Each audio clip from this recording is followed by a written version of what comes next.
mooy mbiru ki nga xam ne moo di ba tey Farba mbokk yi jàpp ni itam fu mu toll nii askan wi ñu ngi doon sàkku pour fi daal di war a mën a leer jëm si rapport bi nga xam ni itam moom la CENTIF daal di yékki di cellule bi nga xam ni itam mooy saytu wàllu xibaar jëm si wàllu koppar gi fii Sénégal cellule wàllu information judiciaire jàppale ni itam fu mu toll nii donc mu neen amat yenn rebondissement du moom ko la daal di cité du rek ki nga xam ne moo di Farba liste bi nag bëri na parce que c'est un groupe d'individus yu leen daal di xamle que ni ñoo doon amal li nga xam ne moo di ay méthodes yu sophistiquées pour arriver justement à leur fin alors da leen dëgtal léegi sans plus tarder ki nga xam ne moo di maître Abdoulaye Tall nag mu nekk exactement koo xam ni itam moo daal jiite woon boobu des commissions ad hoc moom ki nga xam ne moo di maître Abdoulaye Tall il n'a pas tardé justement de réagir par rapport ak tey jii fi situation bi daal di toll jëm si mbir bi moom jàpp na ni nag cette procédure a été respectée de A à Z et que ki nga xam ne moo di Mouhamadou comme Farba nul wala kon kenn ñàkkul bañ a respecté li nga xam ne moo di ak yelleefam dafa fekk ni rek lu waroon daal fi am majorité foofu si wàllu commission parce que ñoo am majorité foofu si wàllu assemblée nationale la répartition est ainsi faite ñu daal déglu ki nga xam ne moo di maître Abdoulaye Tall du côté de la régie daal di ñëwaat si li nga xam ne moo di commentaire yi. Était respecté conformément aux dispositions des articles 61 de la Constitution, 52 et 34 du règlement intérieur de l'Assemblée nationale. Pour dire quoi? D'abord, première observation, il n'y a jamais eu de précipitation ni d'accélération de la procédure, en ce sens que l'Assemblée a été saisie le 10 janvier. Aujourd'hui, nous en sommes au 24 janvier, donc 2 semaines après que la plénière soit convoquée pour statuer sur la levée ou non de l'immunité parlementaire du député concerné. Contrairement à ce qui se faisait, cela veut dire quoi? En 72 heures, voire 48 heures, on a vu des procédures accélérées, comme on dit, fast track, pour procéder à la levée de l'immunité parlementaire d'un député. Alors, depuis lors, je pense que les dispositions ont été scrupuleusement respectées par la Commission sur la constitution de la Commission ad hoc, la réunion portant calendrier des travaux, ainsi que la date de la convocation du député. Et cette fois-ci, nous avons au moins observé 48 heures avant la convocation du concerné. Le dossier qui nous a été transmis par le ministère de la Justice, ainsi que toutes les pièces annexées à cette demande, ont été mis à la disposition de tous les membres de la commission. Je dis bien de tous les membres de la commission, y compris aux défenseurs choisis par le député concerné, qui m'a adressé une lettre, et séance 30, une lettre en réponse annexée des pièces en question a été envoyée aux défenseurs, qui nous avait indiqué une personne qui devrait effectivement recevoir ce dossier pour son compte. Pour vous dire quoi? Que nous avons observé à respecter les droits de Mouhamadou Ngom, qui n'est pas traduit ici pour être jugé. Il fait l'objet d'une procédure qui a été sollicitée par le procureur, autorité compétente et habilitée à le faire. La procédure a suivi tout son processus pour aboutir effectivement à cette séance. Pour vous dire quoi? Que jusqu'ici, on ne préjuge pas du fond de l'affaire. Ce n'est pas notre prétention de le faire parce que nous ne sommes pas un service d'investigation ni un service d'enquête, encore moins une instance juridictionnelle. Nous respectons les droits de M. Mouhamadou Ngom, nous respectons sa dignité, nous respectons son honorabilité. Et je dis, ici, tant que nous sommes là, nous ferons en sorte que les droits de tout député soient respectés, que ce soit de la majorité comme de l'opposition. Qu'il soit Mouhamadou Ngom, Yungar Dione, Massamba, Mademba, Birisli, Bolo, Jacquizan ou Kirikou, tous les droits d'un député seront respectés scrupuleusement parce qu'effectivement c'est ce serment que nous avons prêté devant ce peuple qui nous a valu une confiance d'être là. On ne préjuge de rien du tout, donc rassurez-vous. Alors, pour dire quoi? Tout ceci, parce qu'effectivement, il y a un principe droit pénal qui nous dit que tant qu'une personne n'est pas définitivement jugée, elle est présumée innocente. Donc la présomption d'innocence court jusqu'ici. Et rassurez-vous bien, j'ai vu que mes camarades de l'autre côté sont tous habillés en blanc, comme des colombes. La colombe symbolise la paix. La colombe symbolise la paix.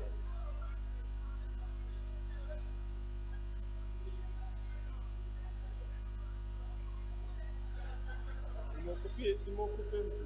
Oui. En fait, quand on traite quelqu'un de colombe, c'est pas lui manquer de respect. Au contraire, c'est faire preuve de respect parce qu'ils ne comprennent pas le français. À l'instant maître Abdoulaye Tall mu nekk député bu li nga xam nekk moo di Pastef kàddu yoo la daal di yëkki foofu si daanu ko pencub ndawi réew ma il est revenu si li nga xam nekk moo di boobu de dossier ñeele mbiru ki nga xam nekk moo di Farba Ngom moom jàpp na ni nag suñuy xool amul fenn foo xam ni itam ñàkk neen fa daal di respecter exactement jëm si li nga xam nekk moo di le député Farba Ngom exactement. Alors ginnaaw ki nga xam nekk moo di maître Abdoulaye Tall sa réaction dañuy ko ba tey jël li nga xam nekk mu di aussi réaction yi bokk na si juriste yi nga xam ni itam seen xel màcc na jëm si ponk yi nga xam ni itam tey teg nañ ko fi en référence si mbiru ki nga xam nekk moo di Farba Ngom. Alors dañuy daal di jël ki nga xam nekk moo di maître Adama Ndiaye. Adama ñu lay nuyu bu baax a baax ziar la bàyyi nga daal di nuyu téléspectateurs yi di la dalal jàmm. waaw Fallou maa ngi lay nuyu maa ngi lay fay di nuyu téléspectateur u 5 TV waa di leen jaajëfal yéen ñëpp. Merci beaucoup Adama ñu lay jaajëfal bu baax a baax. Alors donc assisté nañ ko tey toute la journée une plénière force Assemblée nationale d'où Farba Ngom a vu justement peut-être son immunité parlementaire levée. Alors tey procédure bi déjà est-ce que jàpp nga ni respecté nañ ko parce que aussi opposition bi jàpp nañ da nga ko biaisé concrètement. waaw Fallou jërëjëf merci beaucoup foofu li may njëkk a wax rek mooy que je pense que la procédure a été respectée pour lan xam nga la moo tax ma wax loolu parce que boo xoolee li nga xamante ni mooy assemblée nationale. assemblée nationale nekkul benn chambre de jugement li nga xamante ni tey jii nii moom moo am dafa am benn juridiction boo xamante ni état teg na fi maanaam benn ëttu attekaay ñu koy wax pôle judiciaire financier. pôle judiciaire financière boobu noonu nga xamante ni moom la état teg tey. loi 2023-14 du 2 mars du 2 août 2014 qui 2024 non excusez-moi loi 2023-14 du 2 août 2023 bi nga xamante ne tey jii moom moo modifié la loi 65-61 du 21 juillet 1965 portant code de procédure pénale article 677 ak alinéa 93 code de procédure pénale ak article 677 alinéa 94 code de procédure pénale yooyu dañuy jox ay compétences li nga xamante ni moom mooy pôle judiciaire financière li ñuy compétence yi yenn compétence la mooy compétence yoo xamante ni daf ko bokk ak yeneen juridiction de droit commun mooy moom la ñuy wax compétence concurrent am yeneen compétence yoo xamante ni compétence exclusive pôle judiciaire financier bi la compétence exclusive boobu noonu ñu ngi ko prévoir ci article 677 alinéa 94 bu code de procédure pénale article boobu noonu lu muy wax day wax ni pôle judiciaire financière dafa compétent en matière de poursuite, d'instruction et de jugement des infractions à caractère économique ou financier. Maanaam bépp infraction boo xamante ne à caractère économique la wala financier pôle judiciaire compétent na ci yenn domaines yi mu ne yenn domaine mu ne infraction yi nga xamante ne dañu jàpp ne c'est de la corruption wala pratique assimilée wala fraude ou blanchiment de capitaux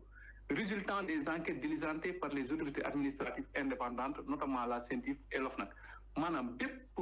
infraction boo xamante ni ñu ngi koy méngalee ak corruption wala pratique assimilée yi wala ñu jàpp ni lii infraction bi fraude la wala blanchiment de capitaux boo xamante ni tey jii ay enquête la yoo xamante ni OFNAC moo ko def wala CENTIF foofu ñu ne pôle judiciaire financier dafa compétent te boo xoolee ci cas bi nga xamante ni moom lañ am muy affaire Farba Ngom donc dafa nekk benn enquête boo xamante ni CENTIF moom moo ko diligenté donc automatiquement pôle judiciaire financier dafa war a autosaisir mais nag particularité bi fii mooy que pôle judiciaire financier dafa bëgg a topp kenn koo xamante ni bokkul ak yow Fallou bokkul ak man ki muy topp ab député la te député bi dafay bénéficier li ñuy wax immunité parlementaire. Immunité parlementaire boobu noonu article 61 bu constitution bi da ko prévoir. mais également article 51 bu règlement intérieur de l'Assemblée nationale bi nga xamante ni loi 2020 du 15 mai 2020 loi 2020 du 15 mai 2002 moom mu modifié woon règlement intérieur dafa prévoir li nga xamante ni moom mu lay wax immunité parlementaire xam nga la bëgg a wax mooy def ni député bi bu nekkee en session tey ji kenn mënu ko poursuivre kenn mënu ko rechercher kenn mënu ko juger sans autorisation assemblée nationale léegi autorisation boobu noonu nga xamante ne assemblée nationale moom lay joxe. loolu la ñuy wax levée de l'immunité parlementaire. mais assemblée nationale buy lever immunité parlementaire bu benn député moom la ñuy wax malaanum kirlaay. dafa am benn procédure boo xamante ne moom la war a topp. ci biir procédure boobu noonu moom la ñuy wax ne dafa am benn commission ad hoc moom la ñuy teg te yaakaar naa commission ad hoc boobu noonu assemblée teg na ko. commission ad hoc boobu day composé de 11 membres. 11 membres yoo xamante ne dañ leen nommé. les commissions ad hoc boobu noonu rôle nan la. muy que dañuy déglu ki nga xamante ni moom la ñuy bëgg a topp. wala kooku noonu tey jii daal di yabal kenn. ci ay collègues am pour mu dem représenter ko fa te yaakaar naa ci kaawu Farba Ngom yabal na ki nga xamante ni moom mooy collègue am Aïssata Tall Sall pour mu dem représenter ko ci commission ad hoc bi. commission ad hoc bi leen rek la mooy que day wax ki nga xamante ni moom mooy député bi yow de yii lañ lay toppee. léegi nag yow loo ci xalaat. cela ne veut pas dire que commission ad hoc boobu noonu nga xamante ni moom mooy assemblée nationale dafa war a jox. ki nga xamante ni moom la ñuy topp document yooyu noonu yëpp parce que encore une fois de plus xaaral ma rappelé waat ko assemblée nationale nekkul benn chambre de jugement bu fekkonte ni par exemple tey jii tribunal la moom tey jii am na droit ñu jox ko dossier bi. jox ko dossier bi wan que ni que lii ak lii la ñuy toppee. mais assemblée nationale moom rôle am lan la mooy que dégg na ni que kenn ci koo xamante ni membre la fa dañ ko bëgg a topp. mais yoon mënul def liggéeyam tant que assemblée nationale te pour man sax lii avantage la sax pour nga xamante ni moom mooy député bi ñuy topp avantage la pour moom ndaxte bu koy tuumaal mais buñ lay tuumaal kay yow li nga war a def lenn rek la mooy dem sa kanamu yoon nga setal sa bopp léegi ni nga mën a setalee sa bopp moom mooy lan nga wax assemblée nationale kat libéré leen ma pour man mën a dem ci kanamu yoon assemblée nationale donc ni mu levee immunité parlementaire bi nii cela ne veut pas dire que Farba Ngom voilà il est coupable des faits qui lui sont reprochés ou pas donc dafa teggi mbaraanu kiraayam rek pour yoon mën a def liggéeyam donc pour man à ce niveau la procédure a été respectée jusqu'ici. Alors quelle est la suite justement Adama donc après d'une telle procédure fu mu daal di jóge ba tey fu mu daal di yegg si nii bu ñu daal di lever exactement son immunité parlementaire bonne suite la ñuy jox peut-être aujourd'hui ki nga xam ne que moo di Farba Ngom si d'autres décisions yi nga xam ne itam war na daal di war a mën a ñëw surtout mu daal di war a mën a leeral rapport bi nga xam ne itam CENTIF moo ko daal di brandir. voilà suite bi ñu ci joxe mooy que actuellement jusqu'à présent fi may wax ak yow nii Farba Ngom il est innocent. donc présomption d'innocence lay bénéficier wu. donc ce qui veut dire que le pôle judiciaire financier bi nga xamante ne moom moo ko war a atte moom moo ko war a déglu dafa am benn composition boo xamante ne am na ko yaakaar naa sama collègue bi nga xamante ne sama mbokk juriste bi dugg sànq mu ko doon leeral. parce que bu demee ci pôle judiciaire financier bi composition bi am nañ un parquet financier am nañ un collège des juges d'instruction financier am nañ une chambre de jugement financière am nañ une chambre des appels financiers. donc ce qui veut dire que tey jii bu fekkente ni dossier bi tey jii mi ngi foofu noonu procureur mën na jiima xool nan la ñuy saisir juge d'instruction bi pour mu instruire affaire bi maanaam pour mu leeral pour mu def ay enquête ay recherche yooyu noonu bu ko jaree ñu def jugement au niveau de la chambre de jugement financière même bu fekkente ne tey jii defoon nañ jugement boo xam donc PJF mën na ko atteel boppam. moo koy effectivement moom moo koy atteel boppam. moo koy atteel boppam. PJF moom moo koy atteel boppam parce que PJF léegi ab juridiction la xam nga bu njëkkoon dañoo amoon cour de l'enrichissement illicite moom mooy CREI. voilà léegi actuellement CREI a été remplacé par le pôle judiciaire financier. pôle judiciaire financier sax boo xoolee sax nekkul ni sax dañ ko fi teg pour ay ñi nga xamante ni occupé woon nañ des postes politiques seulement. même en matière de trafic de migrants. pôle judiciaire moo compétent pour juger. même le financement du terrorisme. Enrichissement illicite infractions liées à la réglementation bancaire piraterie maritime toutes ces infractions là pôle judiciaire financier moom moo ko war a juger même en matière d'escroquerie et abus de confiance dont le préjudice est supérieur ou égal à 50 millions de francs CFA pôle judiciaire moom moo compétent. donc bu ñu jàpp ne pôle judiciaire dafa nekk benn kii boo xamante ni benn juridiction boo xamante ni dafa nekk uniquement pour les politiques. non hors de ça c'est-à-dire nekk na pôle boo xamante ne actuellement dina lutter contre la corruption mais également dina permettre li nga xamante ne moom mooy suñu dëkk dina ko mën a préserver sur yenn situation yoo xamante ni comme le financement du terrorisme et autres protéger également tey jii yaa ngi gis trafic de migrants yi ni mu bëri donc pôle judiciaire bi côté boobu noonu yëpp daf fay intervenir donc ce qui veut dire que moom pôle boobu noonu comme yeneen juridiction de droit commun am na benn chambre de jugement financier maanaam tey jii bu juge d'instruction bi collège juge d'instruction bi defoon ay enquête diligente def seen instruction bu mu wóor na ne lii kat mën nañ ko jébbal juge bi bu boobaa chambre de jugement financier bi moom mooy àtte te bu boobaa même bu fekkante ni sax chambre de jugement financier boobu noonu waxoon na ni